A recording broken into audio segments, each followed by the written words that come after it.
अस्सलाम वालेकुम। कानूनदान के साथ मैं हूँ अलीज़ अकबर मीर और आज हमारे साथ बैरिस्टर मियां समी उद्दीन मौजूद हैं। Barrister Sami is the youngest partner at Bhandari Naqvi Riaz and he specialises in international arbitration. His experience includes acting as an advocate as well as an expert in Pakistani law before international arbitral tribunals, and he also has an extensive experience in cross-border litigation as well as matters relating to conflict of laws. He is also on the panel of arbitrators for the SAARC Arbitration Council. So let's learn about him from him. So sir, let's start with your family background. Please tell us about it. Well, my family belongs from Peshawar, from a village called Musa Zai. My grandfather was a judge of the Supreme Court, and he's also been Chief Justice of the Peshawar High Court. And my great-grandfather was also a barrister practicing in Peshawar. But most of my life I've sort of lived in Islamabad, and now I'm in Lahore. So, sir, you decided to do law despite the fact that your father didn't. What motivated you to pursue law? Yes, my father was a doctor. I seem to remember as a childhood being enamored by the fact that my great-grandfather was a barrister. He was called to the English bar in 1908. And since then, I just remember always wanting to be an advocate and particularly a barrister. Sir, please tell us about your educational background. So I did the University of London LLB program. Then I did my bar vocational course from the Inns Court School of Law. Then City University was providing an opportunity to obtain an LLM degree by carrying out research and submitting a dissertation on a particular area of practice. I did that and I wrote on the topic of practice and procedure in international arbitration, and I was also then awarded the LLM degree from City University. So for students looking to decide between doing a Barrett law course and LLM, what do you recommend? So I really think it depends on what particular students are interested in. If they're interested in academia, then perhaps the LLM is better. If they're interested in, practicing as an advocate in Pakistan, then there is some merit to opting for the bar course, because the bar course teaches you, advocacy skills. It teaches you, examining witnesses. It teaches you a lot of the legal skills that you would need in Pakistan. Having said that, if you are, you manage to find work with a good notable advocate in Pakistan, or a good law firm which will teach you all the legal skills, then students can do an LLM as well. But I would say that students usually once they've qualified either as a barrister or having done the LLM, they usually have to start from scratch in Pakistan, because the way the Pakistani practice is, and the law in Pakistan it has some similarities with foreign law, maybe in the UK or the US, but it's quite different. And in order to sort of get in the practice, I would imagine all young lawyers will have to spend at least 4 to 5 years getting used to it. Right. Sir, you have a diploma in international arbitration from Chartered Institute of Arbitrators, as well as a certification from the International Academy of Arbitration. So in Pakistan, this area has not really been focused on or explored. How and why did you decide that this was the right path for you? So I had already been practicing in arbitration when I decided to do these sort of additional courses.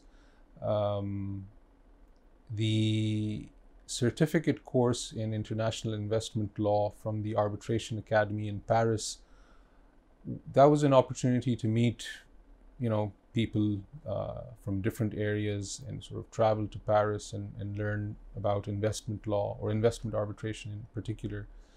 And then the diploma in international arbitration was also an interest that I had to become a fellow of the Chartered Institute of Arbitrators and to understand arbitration from the point of view of an arbitrator and not as a lawyer.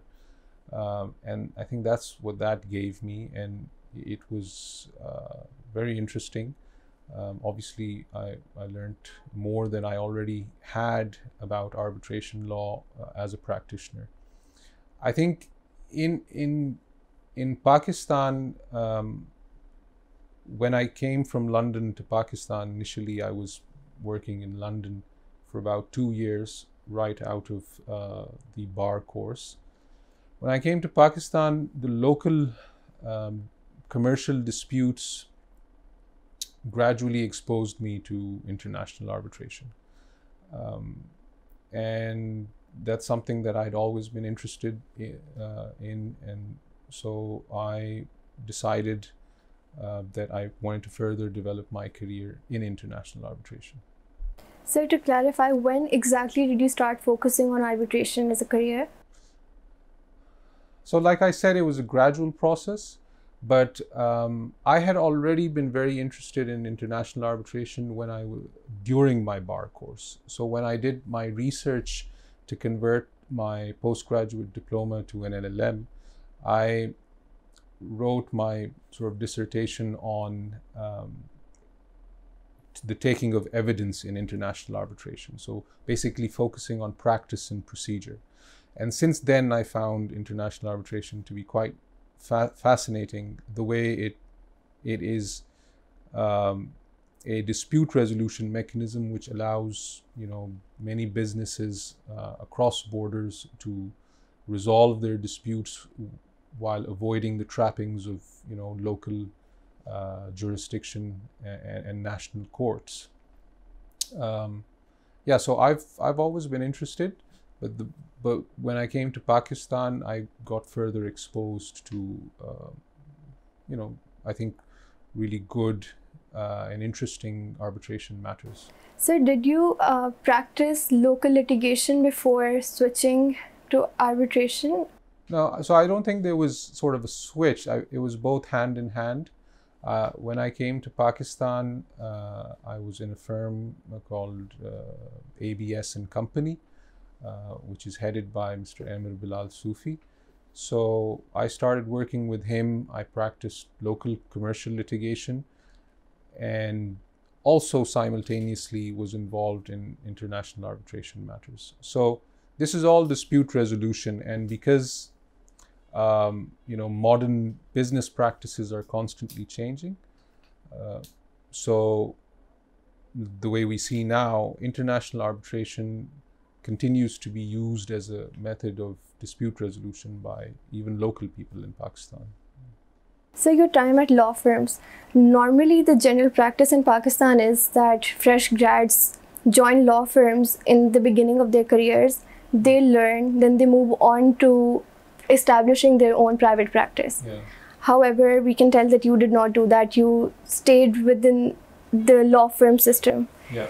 So why did you choose to remain within law firms, and as opposed to starting your own practice? So in Pakistan, I know I have a lot of friends who started their own sort of private practice and prefer to be sole practitioners. My own view is that in order to practice in international arbitration, you really need a big team. And I think the law firm setup and having a number of very competent lawyers all in it together, I think that allows you to provide better services in the international arbitration practice. So I just believe that you could say 2 or 3 heads are better than one, and working in a team is at least within international arbitration is preferable. Like, for example, just recently my firm and me and another partner were involved in a fairly big arbitration matter under the LCIA rules. So it was easy for us to manage because we had a team of associates. We were able to distribute work. And then on the day of the hearing, because there were a number of witnesses to cross-examine and various points on which work had to be done, so we split the workload with one another. So my partner, he cross-examined 2 witnesses, I cross-examined 2 fact witnesses and the expert. And just having a firm setup, I think, allows you to do better in this particular practice area. Sir, so you started working as an associate and you ended up becoming partner at 2 leading law firms of Pakistan. Yeah. So tell us about your journey from an associate to becoming a partner. Well, I mean, there was no sort of plan as such, but I think when I started as an associate, I always just really wanted to excel at whatever I was able to do. And so it obviously takes time. So even at my previous firm, it took me, I think, around 4 years as an associate, and I think in the 5th year, then I was made partner. But then when I came to Bhandari Naqvi Riaz, BNR, obviously it's a new firm. The senior partners didn't know me, so I had to first prove to them that, I'd be of value to this firm. So for a year, I had to sort of prove to them, and it was only after a year that they offered me partnership. So I think that's what all associates need to do. They really need to work hard, do the thing that they enjoy the most, and one hopes that is working, really hard in the legal practice area. And then that eventually gets you to a point where people will recognize your value as a lawyer. Being a partner isn't only about sort of reaching a certain seniority level, because you have to sort of gel and be at the same wavelength of the other partners, and you have to bond in a certain way. So I think all those things, play a role.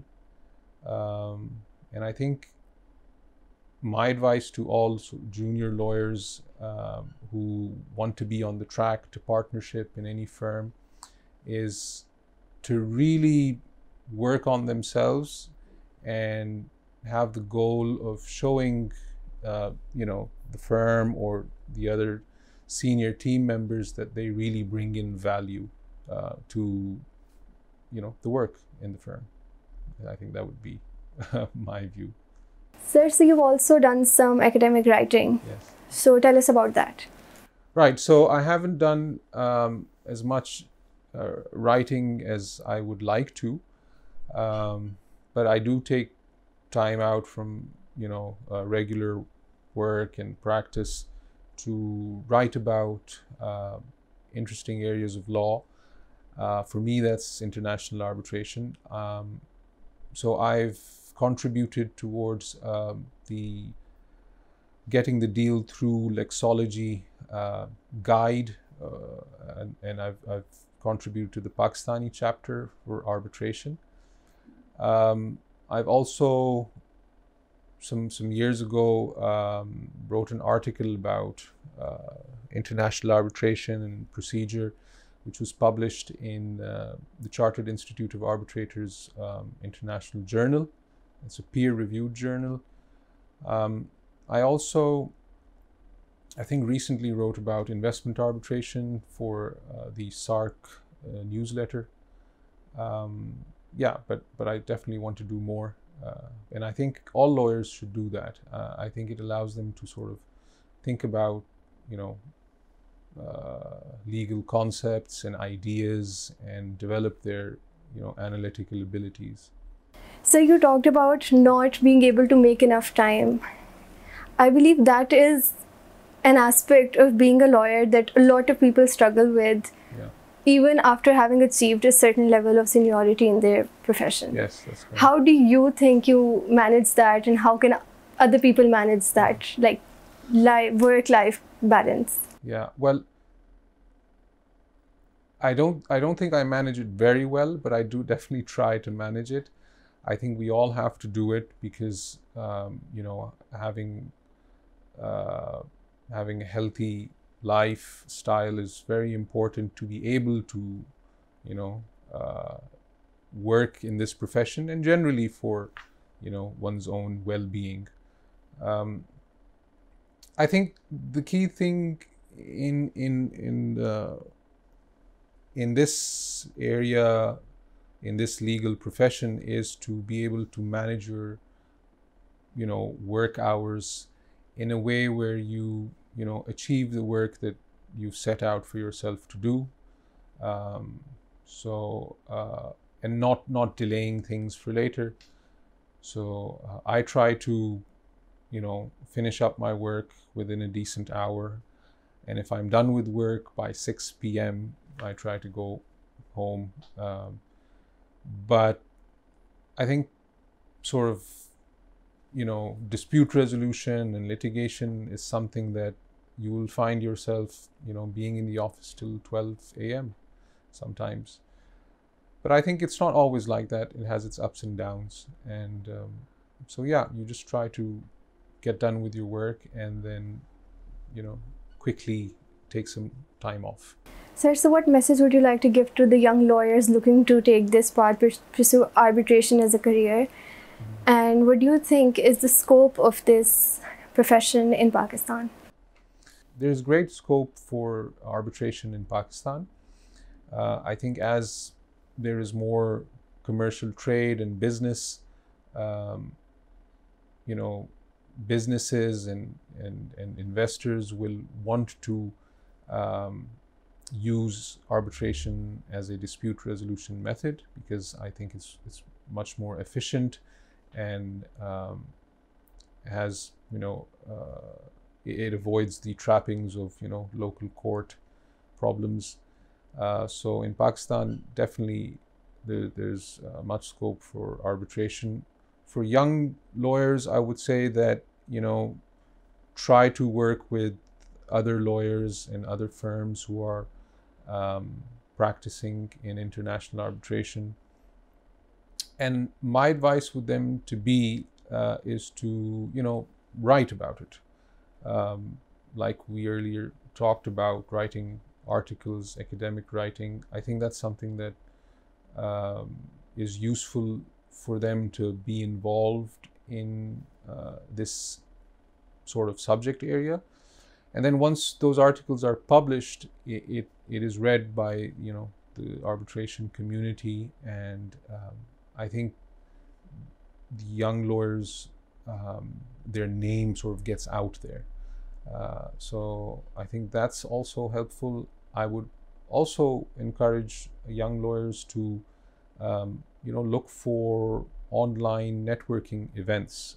There are a lot of sort of international organizations such as the ICC, the ICCA, and, you know,